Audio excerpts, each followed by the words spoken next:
começando este programa especial aqui na TV Câmara, hoje em parceria com a Prefeitura de Divinópolis. Vamos falar um pouquinho sobre a saúde mental e os trabalhos realizados aqui na cidade para tratar desse assunto. Eu recebo aqui nos estúdios da TV Câmara ele, Thiago Ramos. Seja bem-vindo, você que é gerente de saúde mental, não é isso, Thiago? É isso, obrigado. Seja bem-vindo a esse programa especial. Primeiro vamos falar rapidamente sobre essa parceria, né? Da Câmara Municipal, falar um pouco sobre a saúde mental. Vocês procuraram a Câmara Municipal para a gente fazer esse trabalho ao longo do ano. O porquê de vocês procurarem e de ter essa necessidade de falar sobre esse assunto? Ótimo, eu agradeço, né, por a gente estar aqui. Como você disse, eu atualmente estou na gerência de saúde mental do município, né, sou enfermeiro de profissão. E dentro da saúde mental, né, nós temos várias modalidades de assistência, de ação junto às pessoas, né, com sofrimento mental. Uma delas é a gente tentar, de certa forma, fazer com que esse vínculo entre as pessoas com sofrimento mental, elas participem do território, elas participem dos dispositivos que o território tem para oferecer e estarem mesmo em inserção ou reinserção na comunidade, né? Isso devido mesmo ao histórico que a gente teve na saúde mental, né? A gente necessitou de uma reforma psiquiátrica lá na década de 70, de 80, que retirou essas pessoas, né, de hospitais, de internações de longa permanência, e então elas não tinham tanta adaptação para voltar para a comunidade. Então hoje uma das vertentes, né, na saúde mental, um dos objetivos, né, de toda a assistência dentro da saúde mental é tentar fortalecer esse vínculo da pessoa com o território, com a comunidade. Então nós, né, que estamos hoje no Centro de Atenção Psicossocial, por exemplo, que é um dos dispositivos aí que o município tem para atendimento às pessoas com sofrimento mental, nós fazemos então essa reintegração dela com a sociedade. E então nos veio aí esse desejo, né, de firmar parcerias, de procurar os dispositivos que o município tem para que a gente possa fazer com que essa pessoa não fique apenas centralizada ali dentro dos dispositivos, né? Nem dentro do CAPS, nem dentro, por exemplo, da residência terapêutica, né? A gente quer que ela saia para estar utilizando os espaços da comunidade. E a Escola do Legislativo, né, ela entrou aí como uma parceira, né? Nós procuramos a Escola do Legislativo para que a gente pudesse utilizar esse espaço que nos foi gentilmente, né, cedido, para que a gente pudesse trazer mesmo os pacientes, trazer as pessoas para poder fazer ações aqui dentro da Escola do Legislativo. E, né, maturando aí essas conversas, veio essa oportunidade da gente falar, né, dos dispositivos para a população mesmo estarem cientes do que nós fazemos na saúde mental hoje. E que são muitas coisas, né? Sim. Vamos começar pela RAPS, né? Que é essa rede de apoio de atenção psicossocial. De atenção. Né? Vamos falar um pouquinho sobre elas. Quem não conhece, né, essa rede de apoio, conta pra gente como que vai funcionar, como que funciona e quais são os órgãos que pertencem a ela. É só o Sersan, é só o CAPS, como que é? Ótimo. Desde quando a gente iniciou com esse processo de desinstitucionalização, né, das pessoas com sofrimento mental, porque antes a gente só tinha o hospital, né? O único dispositivo que tratava, né, que internava era o hospital psiquiátrico, que a gente conhece como manicômio, né? E a OMS hoje, é importante frisar isso, a OMS coloca mesmo o hospital psiquiátrico como um manicômio, né? O conceito ele não muda. Entendi. Então, quando a gente começou a fechar esses manicômios, devido às denúncias, devido aos maus tratos, às torturas, né? As várias mortes que aconteceram ali a essas pessoas, nós não tínhamos então um local, uma rede robusta que acolhesse essas pessoas que sairiam dos hospitais. Mas em Divinópolis nós tínhamos esse hospital que foi fechado também, ou é algum órgão hoje que foi remodelado? Exatamente. Então, em Divinópolis, especificamente, a gente não teve esse hospital que foi fechado, né? A gente tem a figura do hospital psiquiátrico, por exemplo, no particular, né, já de muitos anos aqui no município, e ele continua, ele atua ainda com internações psiquiátricas, mas aí eu estou falando a nível nacional. Então, a nível nacional, nós estamos fechando esses manicômios, né? Barbacena, que é o caso mais clássico, Belo Horizonte já fechou muitos, agora mais recentemente foi o Galba Veloso, que foi fechado, e hoje está nesse trâmite aí, para que mais para frente, até pensando aí futuramente, fechar também o único hospital psiquiátrico que existe em Belo Horizonte hoje, que é o Raul Soares. Mas a questão é, Quando nós começamos a fechar esses hospitais a nível nacional, nós não tínhamos lugar para essas pessoas irem. Então começou lá na década de 80, início da década de 90, casou muito com a reforma sanitária, né, e o início do SUS também na década de 90, a construção dessa rede que acolhesse as pessoas com transtornos mentais, que hoje também a gente já gosta de falar pessoas em sofrimento mental. Então, esses dispositivos, Marcela, eles foram sendo criados à medida do tempo. Então, por exemplo, lá no final da década de 80, início da década de 90, nós tivemos, por exemplo, os NAPS, que eram os Núcleos de Atenção Psicossocial, que depois remodelou para o CAPS, que é o Centro de Atenção Psicossocial. Nós temos uma lei, que é a Lei 10.216, de 2001, tramitou durante 12 anos até ser aprovada. Ela tem toda a esquematização da reforma psiquiátrica. Viemos passando o tempo, em 2011 surge a primeira portaria que institui a RAPS, que é a Rede de Atenção Psicossocial, que aí a gente já tinha esses dispositivos criados. Isso é uma sigla usada a nível nacional, estadual ou só municipal? Nacional. Então, é uma portaria nacional, né, a 3088 de 2011, que ela institui a RAPS, né, pelo Ministério da Saúde, que é a Rede de Atenção Psicossocial. Quem faz parte? Então, você tem no âmbito primário e no âmbito secundário. Então, dentro do âmbito primário, por exemplo, você tem os PSFs, né, mesmo na modalidade de centro de saúde ou de estratégia de saúde da família. Você tem os consultórios na rua, né? Hoje a gente chama de consultório na rua. E dentro da especializada, por exemplo, a gente já tem os dispositivos que atendem esses casos mais complexos. Então, casos que exigem um acompanhamento mais intensivo, pessoas que estão em crise, por exemplo, aí você já tem que ter esse dispositivo mais especializado, que hoje são os centros de atenção psicossocial, os CAPS, né? A gente tem eles em diversas modalidades, né? Nós temos também as residências terapêuticas, né? Que é um dispositivo exclusivamente para receber essas pessoas que saíram do hospital. Então, pessoas que tiveram 2 anos ou mais de internação psiquiátrica, por exemplo, e não tem vínculo familiar, porque era isso que acontecia, Marcela. O pessoal, a família às vezes colocava o familiar dentro de um hospital psiquiátrico e depois ela perdia o vínculo, a pessoa ficava lá 10 anos, 20 anos, e aí quando o hospital tentava contactar essa família, já não encontrava mais, mudaram de endereço, foram embora, não queriam mais o familiar. Então, para onde a gente vai levar essas pessoas? Então, criou-se um dispositivo que era uma residência terapêutica, né? E aí essa residência acolhe essas pessoas que tiveram longos períodos de internação. E aí o poder público fica responsável por tratar,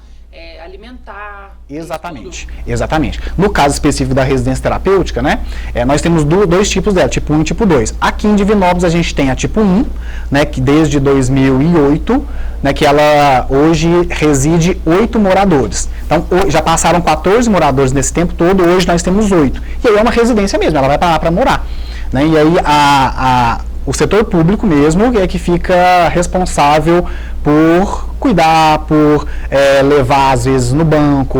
Ela também não fica lá enclausurada, não é um mini manicômio. Então ela sai, ela utiliza os espaços públicos e a equipe de saúde que está naquele local é que é responsável por fazer esse cuidado. Nós estamos agora já no processo de implantação da nossa segunda residência terapêutica. Então, Divinópolis já está pleiteando aí, né, já até recebemos já o custeio do Estado para implantar a residência terapêutica tipo 2, que está para abrir agora nos próximos meses aqui no município. Essa tipo 2, ela é o quê? Ela é a mesma residência terapêutica, acolhe pessoas que ficaram 2 anos ou mais em hospitais psiquiátricos, que não têm vínculos familiares, mas que são pessoas que têm um maior grau de dependência. Então, essa é a residência tipo 2. E aí a pessoa vai para lá e ela vai morar. Então, além disso, a gente tem a UAA, que é a unidade de acolhimento, que são para pessoas que têm problemas com o uso prejudicial de álcool e outras drogas, por exemplo, que também é uma casa, só que essa é de caráter transitório. A pessoa pode ficar lá só durante 6 meses no máximo, né, e ela fica, durante esse tempo que ela está na casa, a gente tenta reinserir ela. Então ela vai tirar documentos, ela vai fazer um curso, ela volta para o mercado de trabalho, né? Então depois que ela reinserir, aí ela volta ou para sua casa ou vai seguir a sua vida da forma que ela acha melhor. A RAPS também cuida das pessoas em situação de rua e trata também dessas pessoas, tentam tirar da rua, teve um trabalho inclusive recente em relação a isso, né? Sim, sim. Até é um princípio do SUS, né? Então, dentro dos princípios do SUS, a gente tem, por exemplo, a universalidade, que todas as pessoas têm que ser atendidas, né? E a gente tem hoje dentro de uma pasta na saúde que a gente chama que um setor das equidades. O que é isso? É a questão de você inserir, né, e acolher pessoas aí que são as minorias. Então a gente tem que ter esse olhar para as minorias, né? Os transexuais de uma forma geral, né? Os transgêneros. Então a gente tem que trazer e incluir eles para os cuidados de saúde. A pessoa que está em situação de rua também, né? Ela também merece o nosso cuidado. Então a gente tem um dispositivo específico que chama consultório na rua. Ele está na atenção primária. E aí é uma equipe também de saúde, enfermeiro, pode ter o médico, o assistente social, o dentista, né? Muito importante para essa população.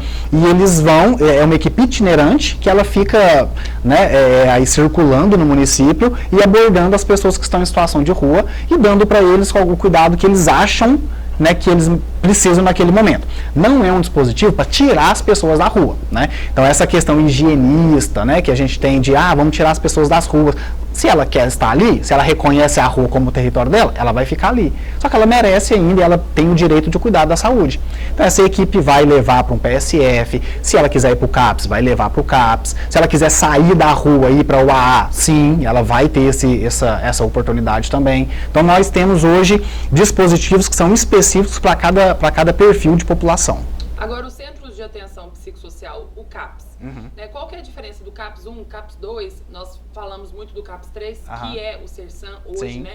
Houve essa mudança na nomenclatura. Isso. Explica pra gente aí a diferença entre os CAPS. Explico. Na portaria que institui a Política Nacional de Saúde Mental, que é essa que eu falei, 3088, ela estipula todos os tipos de CAPS. CAPS 1, 2, 3, AD, AD3, infantil, 2 e 3, são vários tipos. O que muda? Basicamente o porte populacional do município. Então, por exemplo, municípios acima de 15 mil habitantes, pode ter só CAPS 1, até 70 mil. Acima de 70 mil, CAPS 2. Acima de 200 mil já pode ter CAPS 3, que é o caso de Divinópolis. Então, nós temos um CAPS 3, já inaugurado aí há 25 anos, que convencionou se chamar por Sersan, né, Serviço de Referência em Saúde Mental, que hoje a gente está tentando tirar, né, a gente sabe do estigma que tem também a respeito da saúde mental como um todo, mas quanto ao Sersan, mais ainda. Então a gente está tentando desvincular esse nome Sersan e dando para ele o nome que a portaria dá, que é CAPS 3. Então quando a gente fala CAPS 3, a gente está falando de Sersan, é a mesma coisa. Hoje ele atende, né, especificamente pessoas em sofrimento mental acima de 18 anos que estão em crise psíquica. Então pessoas que estão realmente num estado mais avançado, que precisam de um cuidado mais intensivo, né? Então essa pessoa ela vai para o CAPS 3.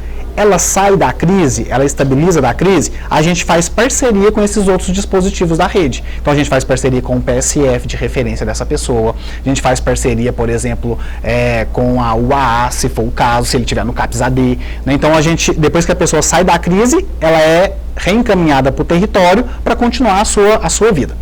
Hoje aqui em Divinópolis a gente tem um CAPS AD3, especificamente para a população que tem problemas por causa do uso prejudicial de álcool e outras drogas. Então, especificamente, ele vai para esse dispositivo que é o CAPS AD.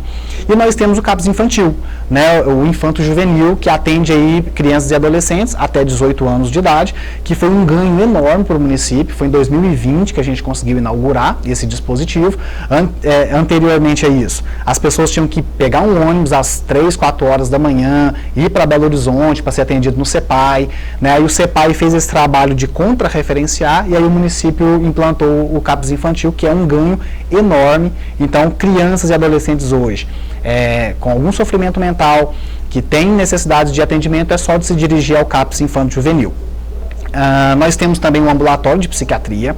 Então, hoje, dentro da policlínica, nós temos psiquiatras que atendem todos os dias lá na policlínica, que são esses casos intermediários.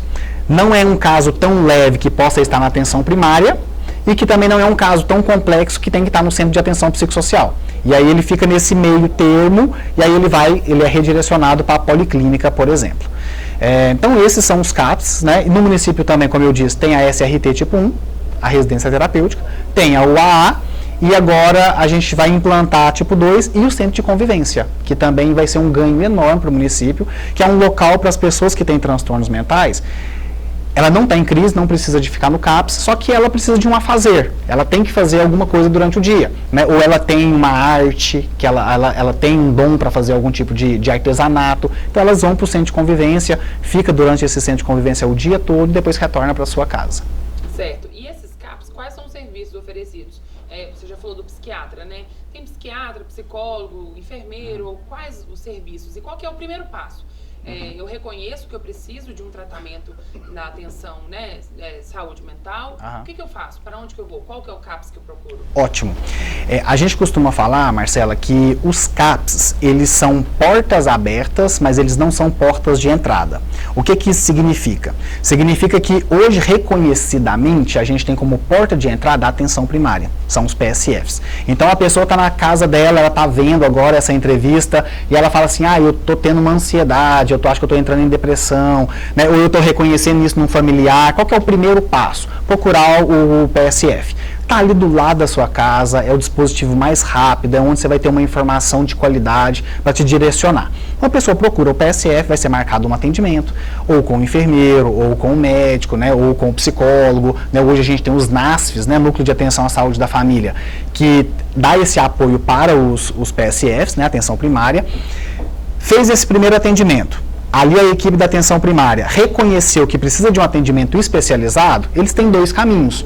Ou eles mandam, né, reencaminham para a policlínica, para o atendimento psiquiátrico. Agora, se for um atendimento mais urgente, estou vendo que é uma crise e precisa de um cuidado mais imediato, encaminha para o CAPS. E aí o CAPS ele vai fazer esse acolhimento e, né, entender ali em equipe o que aquela pessoa precisa. Só que o CAPS ele é porta aberta, como eu disse. Então a pessoa pode procurar o serviço diretamente. Então se a pessoa estiver vendo essa entrevista e falar assim, eu acho que eu preciso de um atendimento na psiquiatria, eu acho que eu preciso de um atendimento na saúde mental, ela pode procurar o CAPS espontaneamente, não precisa de passar em lugar nenhum antes, se ela não quiser, e aí lá dentro do serviço ela vai ser acolhida e feito o melhor acompanhamento para aquela pessoa. Tiago, eu acho que a gente vai aprofundar em outras entrevistas, né, um pouquinho mais sobre a saúde mental, né, sobre o tema saúde mental. Mas a saúde mental engloba o que especificamente? A gente fala em depressão, em crise de ansiedade, enfim, quais são essas doenças que você pode citar rapidamente, depois a gente aprofunda em uma outra oportunidade. Pois é, hoje, Marcela, isso é uma discussão muito ampla, né? Muito ampla. E o que tem muito, assim, e está muito em alta, né, vamos dizer assim, infelizmente. Infelizmente. Muitas adolescentes, crianças estão sendo atingidas pela saúde mental logo cedo, né? Claro, claro. Então, assim, eu falo que é uma discussão ampla, porque mesmo dentro da saúde mental se faz essa discussão, porque a gente não quer ficar só no CID, né? Ou no DSM, por exemplo, que são as bíblias aí da psiquiatria. A gente não quer ficar só dentro delas, até para não coisificar a doença psiquiátrica, né? Então, aí existe uma discussão meio que filosófica a respeito disso, que não cabe a gente entrar, mas doenças. O que a pessoa, o que é ali do objeto dos CAPS, né, de atendimento da saúde mental? Depressão, ansiedade, hoje a gente chama de transtorno depressivo ansioso, né, que é a pessoa que apresenta sintomas de ansiedade e depressão ao mesmo tempo.